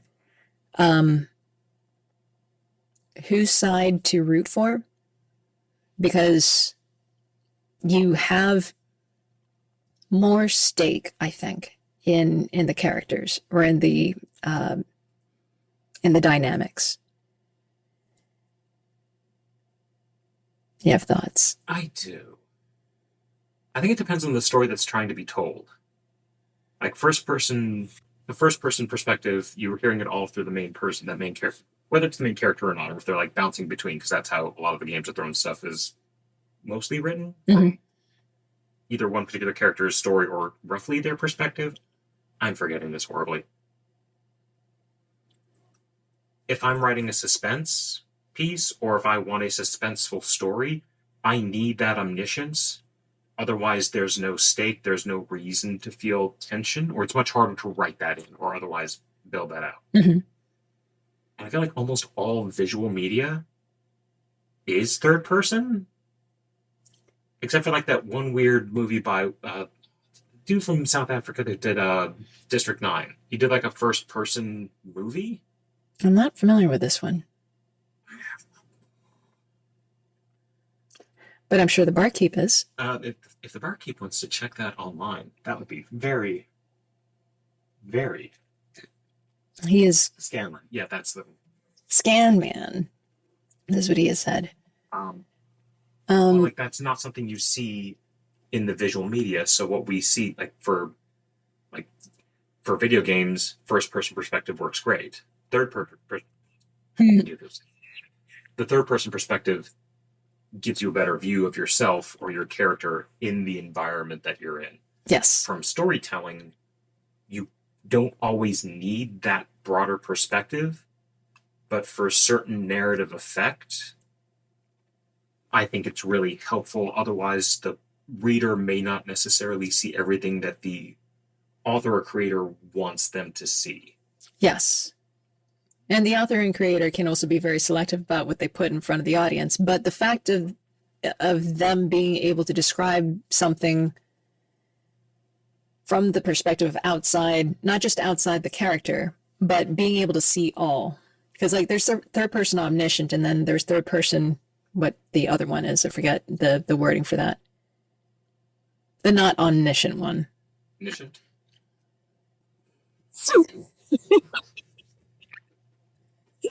Mononiscient? I don't know. Yeah, like the perspective of the. Yeah, it's third. The other one that I'm thinking of is third person, but you're still following the character around. It's like the camera is solely on the right. the character. The camera is only picking up what the character is seeing, as opposed to third person omniscient, where you're seeing all around the character. And like you said, character could be eating scrambled eggs at the bar, and under the bar there's the time running down on the bomb. Correct. So the way that I'm looking at this, and I know we were probably on the same page on this one when it came to Arrival.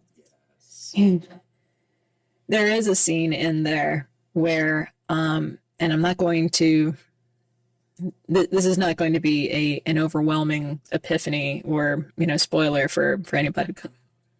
I think it was 2016. I figure there's going to be a statute of limitations on spoilers with a proviso for significant pieces of media that are groundbreaking. The piece that I found interesting was watching things that were happening to the protagonist, but also seeing them from the perspective of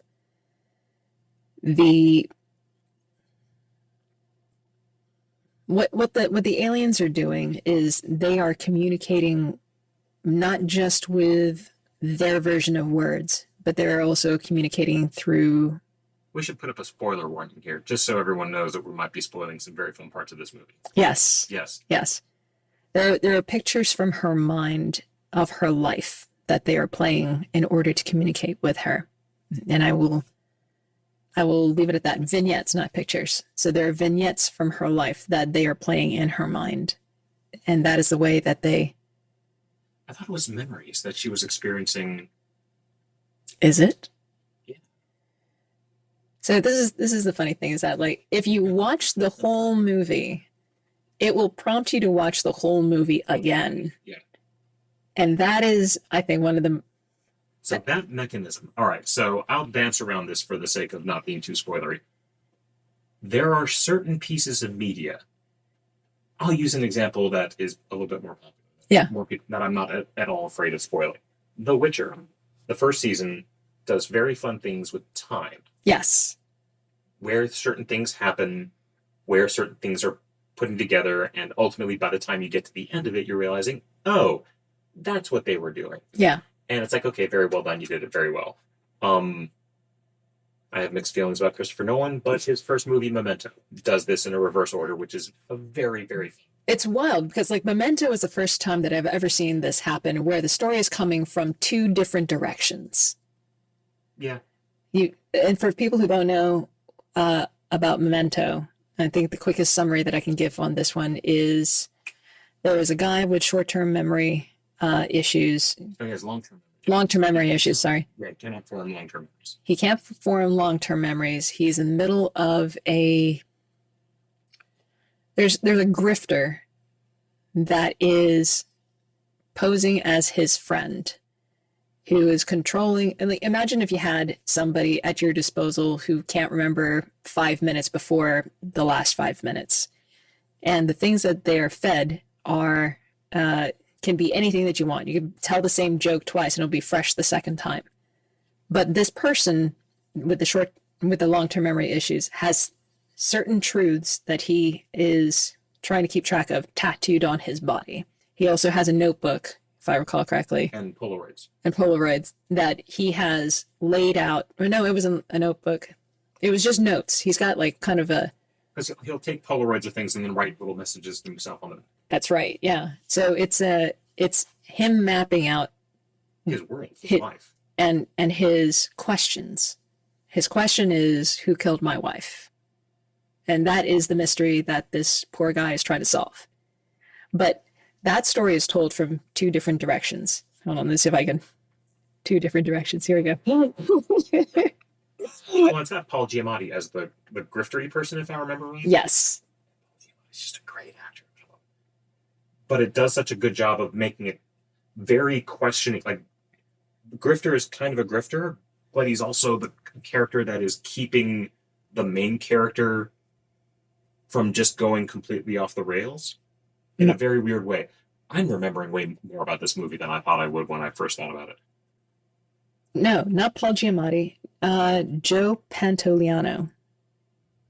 Don't make me I just did this. I'm sorry. I didn't know that was. The protagonist is Guy Pearce. Yep. Yep.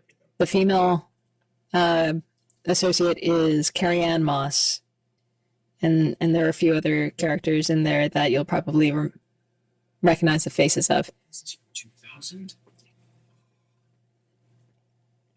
Oh, Chris Nolan has been through just kind of a journey in terms of his movie making career. Because if you recall, like he had something like Memento, and then he comes up with, "Hey, I have an idea. It's called Inception," and the production company is like, "Table that for a second. We want you to do Batman 3 times, and then we'll let you do Inception." but overall, Anyway. like the use of time to frame that omniscience. But well, I would say it's not omniscience in Memento. In Arrival, it's even worse Yes. because you are shown things and you are just shown it in what could be described as a fairly omniscient fashion, but with zero context, and the acting is very strange to the point where you're not really sure what's going on screen Yeah. until you get to the end and you're like, that character probably thought she was crazy. So yeah, that if you remember, oh gosh, if there are any movies that you can think of where somebody can't tell whether they are looking at reality or whether sleep deprivation is messing with their brains, that's kind of what she's going through in terms of there are these vignettes that are playing out in her head, and she doesn't feel like she's the one that's in control of them. To the audience, it looks like they're flashbacks, but for the character, it becomes really clear these are not flashbacks. Correct. It's very Yeah. strange. Yeah. The answer comes at the end. We're happily tiptoeing around this to avoid spoiling because it's a great ending of a movie. There are so many epiphanies about it's definitely one of those things where like the aliens know way more and are able to compute way more. They're far more intelligent than human beings are, and they're basically doing their best to dumb down messages so that humans can pick up what they're putting down. I don't know that they dumbed it down. Or if we're having difficulty picking up their complex message or complex language. Doing the tiptoeing, how they communicate is so radically different from ours. Their view of the universe is so radically different from ours. How do you communicate with a species that otherwise you know is intelligent, but you don't even know how to say hello?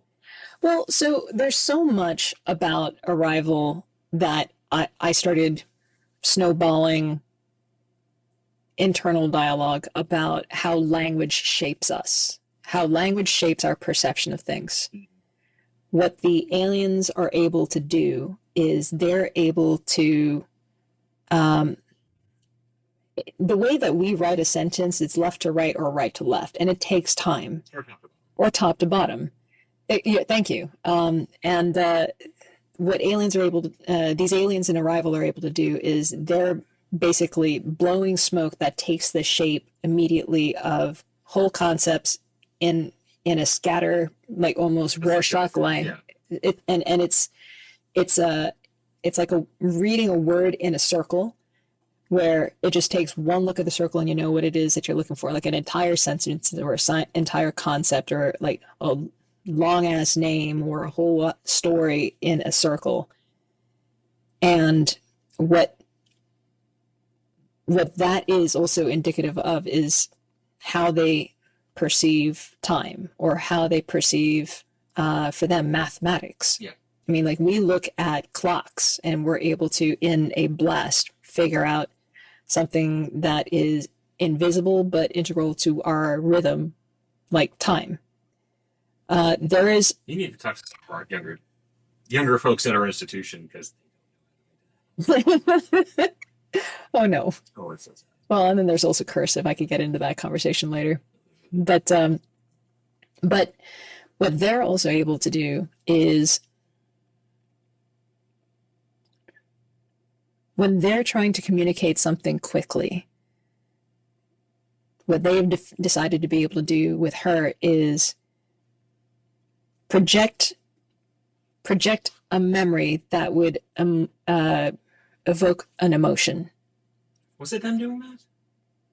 Yes, they were projecting vignettes from her life and saying, this is the level of urgency that we're talking about. That's the emotion that they're projecting, or this is what I need you to do, and they project that through a vignette in her life. So they're actually speaking her language.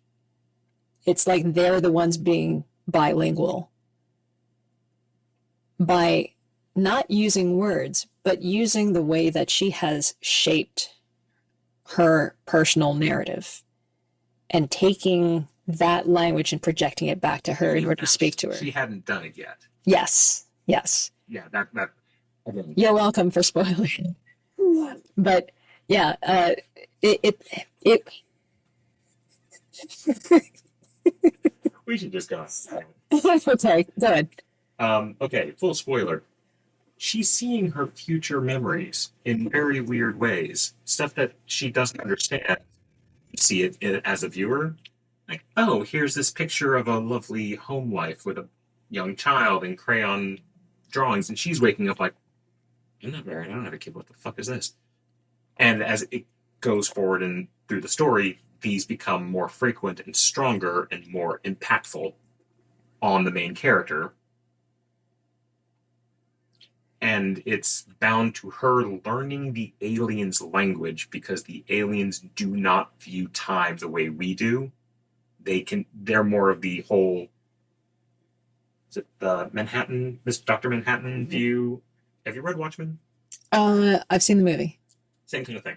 So big blue guy from the movie, bluey guy from the, not Bluey, that's an adorable kid show. Also for adults, never mind.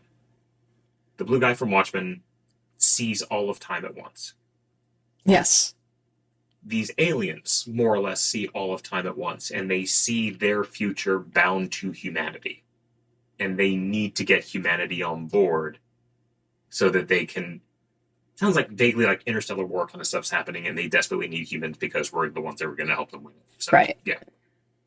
And as she learns their language, she adopts their worldview, including seeing the future. There was a theory that was mentioned in the dialogue, and I'm trying to remember that I don't think I'm never going to recall the name of the theory. At some point I will. But it was the theory of when you start learning somebody else's language, you also start adopting the mindset of that culture because of the way that the words shape your perception of things. So when they're projecting images to her, one of the lines in the movie that was very interesting to me was when her colleagues mentioning this theory, and he says, "Are you dreaming in their language?" Do you remember this? I do. The longer that she spends trying to pick apart how to speak their language so that she can communicate back to them, she starts also thinking and dreaming in their language. And that's the way that they are able to transmit certain things to her. But that is a real not phenomenon, but basically an upshot of being a multilingual person. Yeah. I've read Bookkeeper as I know. Muy Bookkeeper. It's very sad. Like how many words... Like, I love English because we just steal stuff from everybody all the time. Usually without understanding the context of the word. Yeah. Which is always even more fun. Like, how many words for love do we have? Well, we've got the one. We qualify it with additional words. And you look at it and you're just, we got like 6. Why do you only have the ones? I'm dumb about this. Well, so there are words in other languages that kind of fill in the gaps that we have. Like German has a lot of words that we don't have, but they're very relevant words. Yes. Spanish was the first language that I encountered that had male and female nouns. I still don't understand.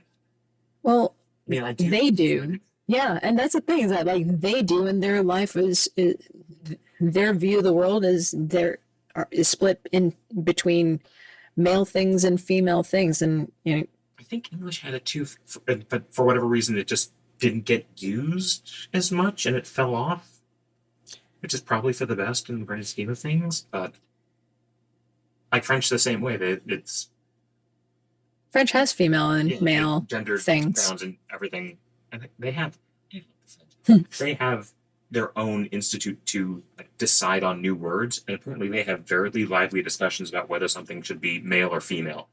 And Because they have that what is it that it's a group that is the authority on what's allowed to happen in the French language, Yeah. right? it has a very French name. Of course it would. And us, it's just like, well, what's making it to Merriam-Webster this year? It's like, Yeah. we don't even care because next year it's going to be something else bizarre. Then we learn things like Schadenfreude, which is just a great, thank you, John. I love that that word. So fun fact, Indonesia has he, she, and it all in the same word. He, she, and it are in one word. And Nice. you pick up from context whether you're talking about he, she, or it. You also don't have conjugations. Oh, I Like, well, it- it has a purpose, I suppose. But So it's a very young language, comparatively. When there was an effort to find or to create a language that would be used commonly across the whole Indonesian archipelago, because every island had its own dialect and so forth. There were several linguists that were brought together from around the world, and the mandate was make up a language that's easy for everybody to learn and is easy to pick up, and we'll get everybody to learn it. So they basically did a better version of what English did, which is knock down other languages in a dark alley and rummage through their pockets for loose grammar.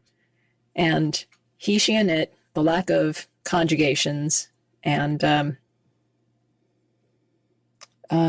having to pick things up from context were Yeah. three of the upshots that I can think of that went into Indonesian.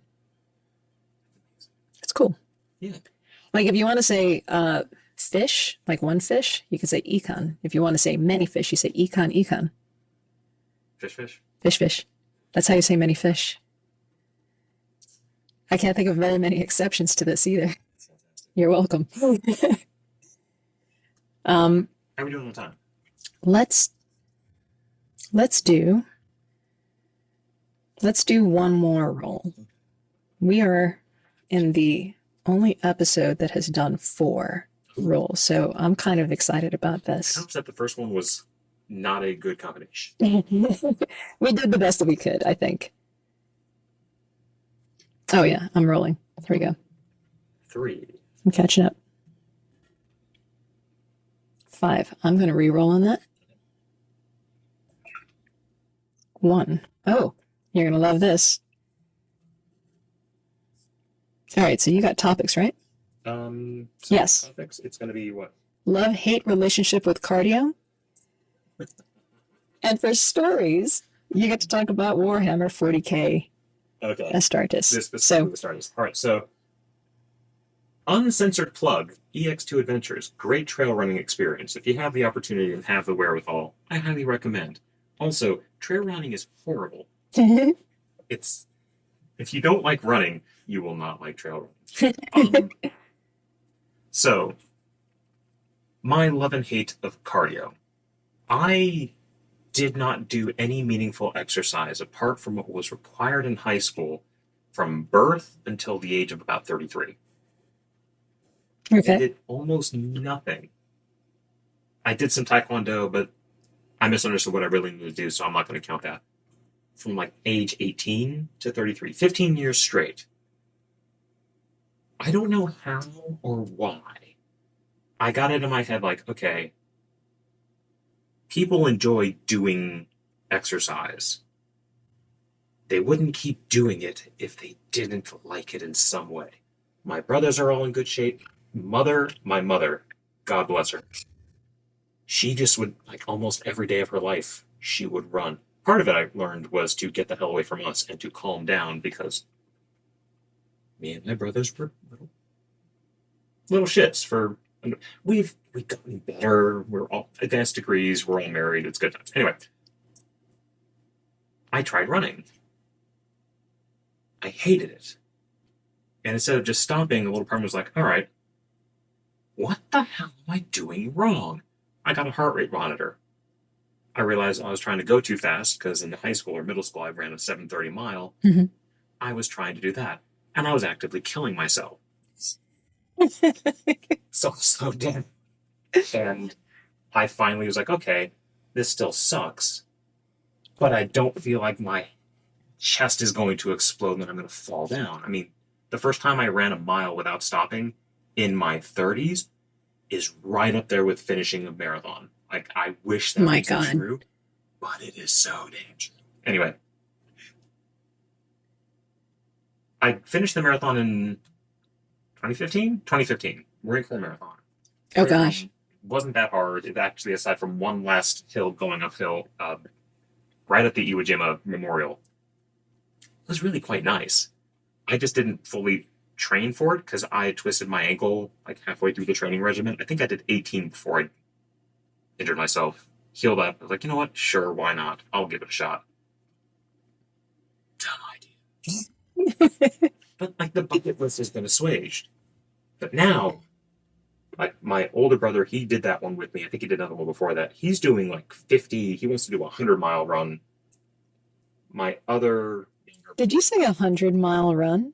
He's insane. And he's a year older than me. So he's not like... What? Yeah. Okay, so I'm curious. Does he have, a suit that absorbs friction and it happens to be red and... No, he just has a lot of Vaseline. Anyone who's thinking about running, very few people know this. You, especially men, women too, but definitely men, invest in little, like, inch and a half oval, preferably, but circular, definitely, Band-Aids, because nipple chafing is real. And yes. You don't realize it until you get in the shower and suddenly someone's stabbing you in the chest. Yeah, definitely women, if you can get yourself a sports bra before your first marathon, you'll thank me later. Maybe the Band-Aids too. I feel like everyone can. Yeah, you can't go wrong with pasties. The first time my wife saw that, she was like, what is going on? Like, it's chafing. She's like, oh. And everyone's much happier. But now I can't stop. If I don't go out and run like at least 3 miles, I don't feel like I've actually gone for a run. And telling people this, they give me this look of either, are you trying to show off? Or are you just an evil bastard? I'm not sure which is wrong. I feel like they both might be right. But that's, like, I ran 8 miles today. I was trying to do 9.3. Dang, son. And, I mean, it was cold, which is actually a good thing, because running in summer is a garbage idea. That is a terrible season. Everyone should just forget that it exists, because it's a waste. Especially in Virginia. But, like, this cold, I can put on more layers. I've got gloves, I've got hats, I've got gaiters. It's great. Mm-hmm. I was sweaty when I got back. It was like I wasn't sweating through my shirt, like having squishy feet. If you've ever had squishy feet with running, yeah, it sucks. It's gross. Yeah, I've had it for different reasons. Squishy feet from running in a Tough Mudder is because you self-imposed, had a mud bath and decided to run, and then had another mud bath and decided to run. It's like every mile and a half you get a new experience to trudge through. It kind of depends on the terrain. It kind of depends on where they decided to hold it. Dictates how far apart the obstacles get to be from each other. They just know that they have like 30 obstacles to throw at you, and it's somebody's job to be able to mix and match according to the terrain where the obstacles are best set in. But yes, sludgy stuff in your shoes. I understand this first person. And now I'm happier. I'm calmer. I'm more relaxed. if I don't run for a few days or don't do anything, my wife will tell me because I just become a snippy little shit. You feel it. Well, I'll kind of feel it. Other people around me will see it before I do. Like, I'm just not that aware of my personality, which is definitely a possibility. Probably real. But that's something I feel I have to do now. And when I can't do it, like I broke my ankle not this past winter, but the winter before. Oh, wow. Ouch. Well, I thought I just twisted it really badly. Real tiny fracture. No. Yes. 3 months later, I was like, why is this still hurt? It still hurts to walk. Okay, I finally went to sports medicine. And they're like, oh, yep, tiny little fracture. Apparently I did everything right, or I didn't do anything wrong. I'll put it that way. I didn't do anything wrong. They weren't going to do anything more than that, and just stay off it for another 3 months. Yeah, I was miserable. I was petty. Everyone's a little passive aggressive. I was really passive aggressive. Did you resort to painting in order to pacify yourself? I would. Were you painting Warhammer minis? More so, yes. It was something that would calm me down, but I'm terrible at it, so it would be calming until I got to a certain point, and then I would be like, to hell with all of this, let me go eat an entire bag of chips. Which, unhelpful, but deeply satisfying in its own way. And you've done a Tough Mudder, so you know. I do. Tell me your own experience with this. Oh, geez. So the first Tough Mudder that I was ever in.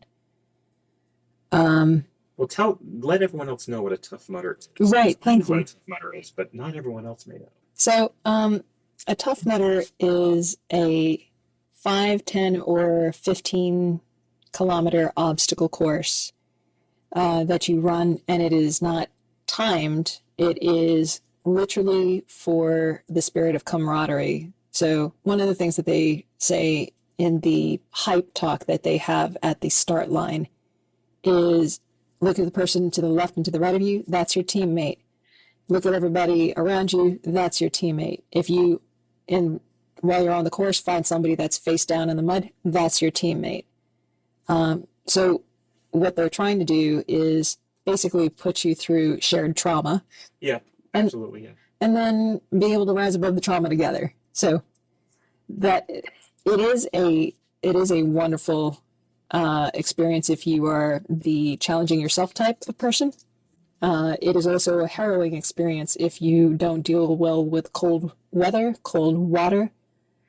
Your body going through reactions that you never knew that your body was ever able to go through. You crawl through mud and tunnels and water and electric wires. Yes, electric wires. You should tell them that the mud part, it's not like ankle deep. It depends on where you are. Yes, you're right. It can be knee deep, thigh deep, waist deep. Sometimes you are actively encouraged to not just trudge through, but congratulations, you're down on all fours, crawling through mud. Yeah.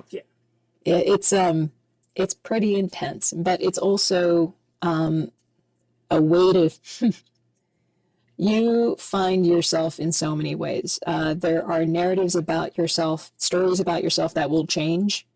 Either I thought I was tough enough for whatever, or I didn't think I was tough enough for whatever, and that will do a 360 within the span of however many hours it takes for you to go through.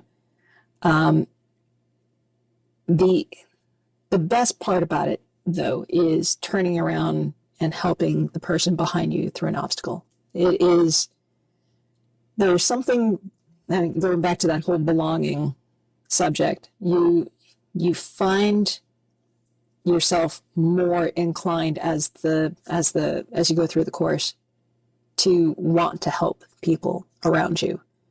And for me, that's the reason why I do it.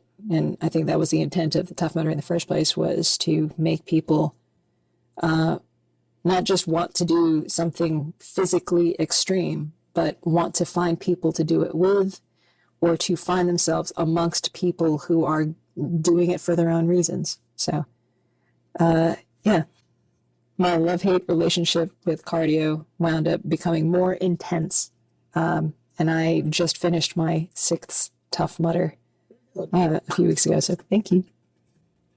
So, and this happens. Have you done any like the traditional 5K, 10K kind of thing?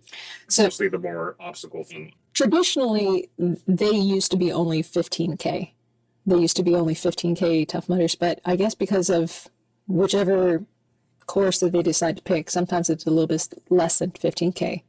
I try to take as close to 15K as they offer, and in some places they can only get you up to 12 or 13. Okay. I don't know how many that is in miles. I'm sorry, guys. Like 13 is about 8, because that's what I did today. Okay. 15 is 9.3. That's 5 is a 3.1. Okay. Yeah. And then It sounds short. It is so not, especially when it is raining. It is like the one that I just did was a 10K in the rain, and it was the shortest course, but the longest Tough Mudder I have ever done, because that was so much harder than I was ever prepared for. depending on so for clarity, I've done some longer runs, like I've done a couple of marathons. I did the one full marathon. Mhm. You get some of the same, maybe not quite as overtly pushed. I think the last one it was the George Washington Bridge, or the GW Parkway. I think it was a 10. It was either a 10-miler or a half marathon. This would have been maybe 2018, 20. Anyway, there was a guy who was starting to slow down, and I think I said something like, "Man, don't you stop walking." Excuse me. Or I'm going to stop walking, and that's not allowed. And he said, "Okay, fine." I'm like, I mean, that worked. Cool. And then I started slowing down. He's like, "Oh no, you don't, you son of a bitch. We're finishing this." And this is like the last stretch, the last half mile. Yeah. And if you start down and you start slowing down, like you come off the side, like okay, like 50 people might run by. A few people will stop and say, "Hey, are you okay? Are you all right? Yep. You're doing good. You just need to walk it out a little bit." And 99 times out of 100, they're like, yeah, I just need a moment. But it's nice to know someone was willing. Like even that little bit of acknowledgement is really nice. Yes. That little bit, like okay, all right, someone was willing to say at least that much. Okay. Yeah. And when you're talking about something like the big marathons, again, for clarity, I do not recommend. You'll get people at every damn turn. Like I saw my sister-in-law's sister for like the first time in 5 years as I was like turning around at the Capitol. It's like, "How are you doing here?" It's like, "Oh, I heard you guys were running." It's like, "How you been?" "I feel awful. I'm sweaty and cold. How are you?"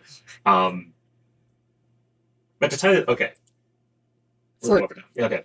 To tie this back to Astartes, so there's a lot of running in this thing. Okay. Again, Perfect. pause. Look up Astartes. Astartes. It's a fan-made 3D animation series of vignettes. People have combined it. It's like 10, 15 minutes long. Okay. Barely any dialogue. Barely any speaking. It is the visualization of a space marine, and every now and then I realize how stupid a phrase that is. Space marine. It's a marine in space. Genetically modified super soldier in big power armor. Think Master Chief from Halo. Think Captain America, but meaner and not as pretty. With a mini grenade launcher of a rifle. Imagine 5 of these guys as a boarding party. They beat the crap out of everybody, but as it progresses, they get into more. They find themselves against more and more powerful entities. And the very end is so freaking bizarre. And I think I showed it to either my brothers or my wife. She's like, "So what does that mean?" I'm like, "Nobody knows." I'm like, "What do you mean?" It's like, that's how all of this stuff ends. It's weird. It's bizarre. It's a little bit of eldritch horror by the end. And if you're like, you're looking for answers, like there aren't any. And I love that. The best kind of story. Don't explain it. Let it be weird and creepy. I think we could satisfy this topic or call it closed. Okay. Well done. All right. All right. So, any stories that you're looking forward to coming out, or any stories that you're currently planning on developing? I've been reading, and I took a break from it. I need to get back to it. I think it's Gene Wolfe, the Sun series. Damn it, the name of it escapes me. It's on my Kindle. I just need to read it. Okay. Oh, I need to get the name right. Librarian in me is furious that I'm getting this wrong. As you're looking that up, I'd like to extend a thanks to GK Group. G&K, if you're interested in buying or selling, investing, buying or selling or investing in property in the Northern Virginia area, reach out to the G&K Group at gkgroupva.com, especially if you're a military or an educator or a first responder or a doctor, because beyond getting such epic go-getter real estate agents to work with, you can leverage the Homes for Heroes program. Ask about the Hero Reward Check, where you can get back about $700 for every $100,000 in sales price. G&K Group can also hook you up with a Homes for Heroes agent in your area if you're not looking for property in the Northern Virginia area. They're very well connected. So check them out at gkgroupva.com. And thank you for sponsoring Tavern Stories. Last thing, plug-wise, is the mead that we've been drinking, which is outstanding. And Very nondescript bottle, but there is stuff in there. GT, thank you so much for letting us be your guinea pigs. He is going to, at some point, be open for business. It is a wide selection of mead, and in all its flavors. We've been having the Metheglin and mead version, which is basically different kinds of tea mixed in with mead. And then we've also been having the apple cider and mead version. Oh, that's what that was. Yeah. Oh, cool. So, some point when Good Times Mead comes out online, we will let you know when that happens, and it's going to be fantastic. We've definitely been enjoying it on the show. So, thank you for being a part of the show, GT. All right. So, did you find the thing? Yes, The Book of the New Sun, a 4-volume science fiction fantasy novel written by Gene Wolfe. Wolf with an E. Foww. I can't spell. Librarian. LFE. I don't like to spell. Other people do that for me. In finishing that, I think I read it, but I'm pretty sure I skipped 2 books, and I was very confused, and that was probably 15 years ago. Okay.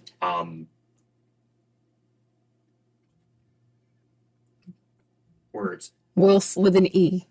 Wolf with an E, so WOLFE. Gotcha. And deep down, I like animation. I'm a 12-year-old boy at heart. There's a YouTube cartoon series called Hell of a Boss. Hell of a Boss. HELLUVA space BOSS. Okay. I won't tell you anything about it. I am looking forward to continuing. I think it's fantastic. Okay. I'll leave it at that. All right. I think for me, what I'm looking forward to, let me see what I can throw in there. Here we go. So there is a movie coming out. There are a couple of movies coming out that I'm very excited about. I will finish Loki, and we'll get together about that at some point. I will get on Loki as well. Great dialogue. I will stop there. Great dialogue. In fact, I'll probably talk about it tomorrow in the next episode if everybody is caught up on Loki. But that's not what I was going to talk about. Shogun is coming out. Shogun was a book by James Clavell, and it was made into a miniseries back in the 80s, starring Richard Chamberlain and Paul Rhys Davies. And I think I might have seen it, when I was continue talking. Yeah, so they're coming out with a movie. Or no, a show, sorry. It'll be on FX and Hulu. Please don't screw it up, guys. That's all I'm asking. Please don't screw up Shogun. It's one of my favorite books. Yes. So there's that. There's a movie called The Boys in the Boat, and that one's near and dear to my heart because that is about rowing. The first male rowing team that went up against Germany in 1936, I think it was. And near and dear to my heart because I used to be a coxswain in the women's varsity rowing team in our school, George Mason.